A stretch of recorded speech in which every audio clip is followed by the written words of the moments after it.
Halo guys, ya kembali lagi di channel Brilliant Legacy. Ya, kali ini kita mau sharing pengalaman menggunakan trade limit di aplikasi ajaib ya. Gitu. Nah, sebelumnya gue pernah pakai day trading namanya. Nah, itu bisa dibilang kapok lah ya. Ternyata nggak apa agak agak mengerikan lah gitu ya, tidak sesuai dengan profil resiko yang gue punya lah gitu, karena ya begitulah. Nah di sini ada trade limit ya, dia bisa dibilang lebih lebih soft lah ya gitu. Jadi leverage-nya juga nggak terlalu tinggi ya. Kalau di day trading itu bisa dikali sampai belasan kali gitu dari modal yang kita punya. Misalkan kita punya uang 1 juta, ya bisa sampai belasan juta gitu. Nah, kalau di trade limit itu kalau nggak salah maksimal 5 kali kali ya. Itu artinya kalau punya modal 5 juta 1 juta ya paling maksimal 5 juta gitu. Nah, ini gue mau cerita pengalaman ya. Pengalaman gue pernah pakai dan ya di saham yang menurut gue fundamentalnya bagus, jadi ya nggak masalah lah gitu ya. Oke, jadi pertama-tama itu di tanggal berapa ya kemarin tuh ada berita Demas itu dia mau bagi dividen lumayan ya gitu. Nah, karena gue yakin sahamnya bakal naik dan saat itu memang lagi naik tuh, dan gue cobalah pakai pakai trade limit ini gitu ya di tanggal berapa ya. Iya, iya, iya. Nah, di tanggal 28. Nah, tanggal 28, nah hari H itu juga gua jual tuh. Jadi naik 5 tik ya. Berarti kurang lebih tuh 2% lah gitu. Nah, itu lumayan lah. Cuman 200 ribu apa kalau nggak salah. Nah, di hari berikutnya dia naik lagi. Nah, gue pikir akan naik setinggi hari kemarinnya gitu ya, jadi gue masuk lagi. Nah ternyata malah turun gitu ya di tanggal 29 ya, seperti itu. Nah kita hold karena kan memang ini enaknya trade limit tuh ya, jadi masih bisa di hold lah sampai 4 hari kalau nggak salah gitu. Nah kalau di day trading, nah itu loh hari H juga udah langsung di force sell gitu ya. Nah, cara ngeceknya tadi ke sini portofolio. Nah, di sini ada namanya jatuh tempo dan for sale gitu. Jatuh tempo itu apa? Nah, kemarin itu dana yang kita pakai itu sekitar 7 jutaan ya. Artinya kita cuma punya modal 2 juta gitu ya. Terus kita pakai trade limit kalau nggak salah 5 sampai 5 kali. Nah itu kita bisa sampai punya modal sekitar 9 jutaan buat beli saham yang kita mau itu gitu ya. Nah berarti kan dari 2 juta ke 9 juta tuh ada gap 7 juta tuh, ibaratnya kita kayak minjem lah, dipinjemin 7 juta gitu. Nah 7 juta itu harus dibayar di saat jatuh tempo, itu tanggal jatuh tempo. Nah tanggal jatuh tempo itu kan H+2 setelah kita menggunakan gitu ya, menggunakan dananya itu. Nah H+2 itu dimana kalau kita beli tanggal dan kita beli dan jual di tanggal yang sama, nah itu kan dananya itu kan otomatis akan balik tuh H+2 bursa.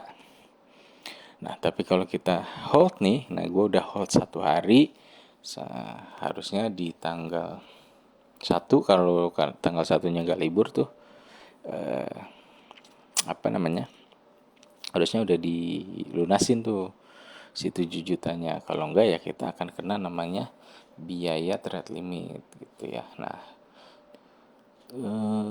kemarin tuh gue ada sisa dana sekitar 4 juta gitu, sisa dana ya. ah dana dana ini ya, gaji juga gitu ya.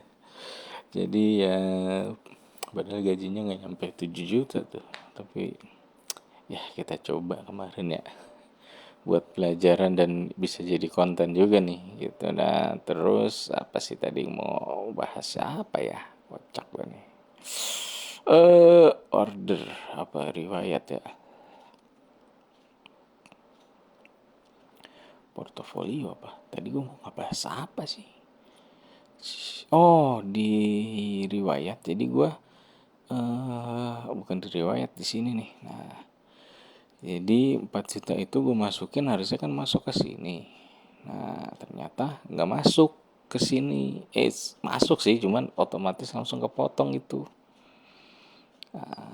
Jadi ya di sini tadinya tuh 7 juta jadi tinggal 3 juta gitu. Jadi uang yang 4 juta itu udah langsung kepotong untuk bayar eh, trade limit yang kita pakai. Jadi trade limit kita itu sekarang tinggal sisa 3 juta gitu. Nah 3 juta itu harus dibayar di tanggal 2. Nah kalau tanggal 2 nggak bayar, nah tiap harinya itu sampai ada namanya for sale gitu. Kalau tanggal 2 nggak bayar, nah di tanggal 3-nya kita akan kena denda 0,2% dari limit yang terpakai. Berarti sekitar 6.000 per hari itu. Nah tanggal 3, berarti kan tanggal 2 ke tanggal 6 kan, tanggal 2 nya nggak dihitung, berarti 3, 4, 5, 6, 4 hari. Nah 4 hari itu kita akan kena 0,2%. Nah kan di for sale tuh di tanggal 6-nya, artinya nah gue juga nggak tahu nih, ntar kita lihat di for sale semua saham kah atau hanya saham yang kita beli pakai trade limit itu gitu ya. Nah nanti akan dijual itu dananya baru efektif H+2 ya, berarti biaya trade limitnya ini akan berjalan lagi tuh dari 3, 4, 5, 6 lanjut tuh ke 7, ke 8. Berarti kita akan kena sekitar 6.000 dikali 6 ya, 36.000 gitu. Jadi kita akan kena biaya trade limit 36.000 gitu. Nah syukur-syukur saat di for sale itu posisi kita cuan tuh di saham itu, ya berarti bisa menutup lah buat biaya yang 36.000. Tapi kalau ternyata minus, nah kita rugi 3 kali tuh. Rugi minusnya, rugi apa namanya jual sahamnya, sama ya rugi biaya trade limit gitu ya. Kenapa rugi gitu? Ya karena di saham ini nih dia itu mau bagi dividen di tangkum date-nya itu di tanggal 7 gitu. Nah kalau kalau for sale-nya di tanggal 8 ya berarti kita masih dapat tuh dividennya gitu ya. Tapi kalau di tanggal 7 terus turun, di tanggal 6 kita for sale itu posisinya lagi turun, ya kita nggak dapat dividen gitu. Kayak gitu sih. Ya kita lihat lah. Gue sih pengennya gue beresin lah, ibaratnya nih 3 jutanya kita beresin. Atau kita mau simulasi ya, simulasi artinya kita biarin tuh sampai di for sale tanggal 6 gitu ya. Tapi gue pasti akan cek untung ruginya ya. Loh ternyata di for sale bakal rugi malah lebih besar, ya mending gue lunasin 3 jutanya ya. Gue pasti nanti bakal dapat dividen ya kan gitu, walaupun nanti biasanya setelah XD turun ya setidaknya kita dapat dividen itulah, kayak gitu.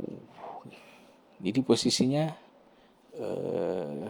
masih aman sih kalau menurut gue gitu ya, nggak terlalu kayak day trading yang hari H langsung dijual dan minusnya bisa cukup lumayan gitu. Oke, itu aja sharing dari gua. Jadi memang kalau mau dipakai ya disesuaikan profil resikonya. Tapi kalau day trading gue nggak akan menyarankan karena gue pribadi nggak bisa gitu ya, dan terlalu besar juga resikonya. Oke, ya itu kembali ke bukan saran dan memang malah nggak akan menganjurkan ya. Gue malah kalau ke teman-teman tuh gue lebih prefer ke Stockbit lah ya gitu ya, karena kayaknya apa namanya, nggak nggak terlalu ini ya untuk yang tradingnya gitu. Kalau di Ajaib itu ya kayak ada fitur day trading itu, walaupun kita tahu resikonya tinggi, kadang kalau kepepet tuh kepengen juga gitu, pengen make gitu. Kalau beruntung oke, kalau sial ya malah jadi kapok nanti ya. Gitu. Tapi better kalian tetap investasi aja gitu. Artinya ya tiap bulan kita beli ke saham-saham yang kita tahu gitu ya, yang kita yang udah kita analisa gitu, yang kita udah research gitu. Nah itu lebih oke lah. Kita memang lebih ke situ sih. Kalau ini kita nyoba-nyoba aja gitu. Dan ya buat konten aja sih ini gitu ya. Jadi don't try ya. Don't try this at home. Ya kalau punya ilmunya silakan, tapi kalau nggak punya lebih baik jangan ya, lebih enak investasi gitu ya. Kalaupun turun, kalau kita tahu di saham yang oke, ya tinggal tunggu aja lah gitu. Kayak kita pasti bukan pasti juga sih, kita bakal menang kayaknya sih dari segi waktu ya gitu. Jadi kalau kita tahu sahamnya perusahaannya oke ya, dalam jangka panjang ya mungkin di atas 5 tahun ya mungkin bakal balik lagi gitu ya. Seperti itu. Oke, itu aja. Thank you.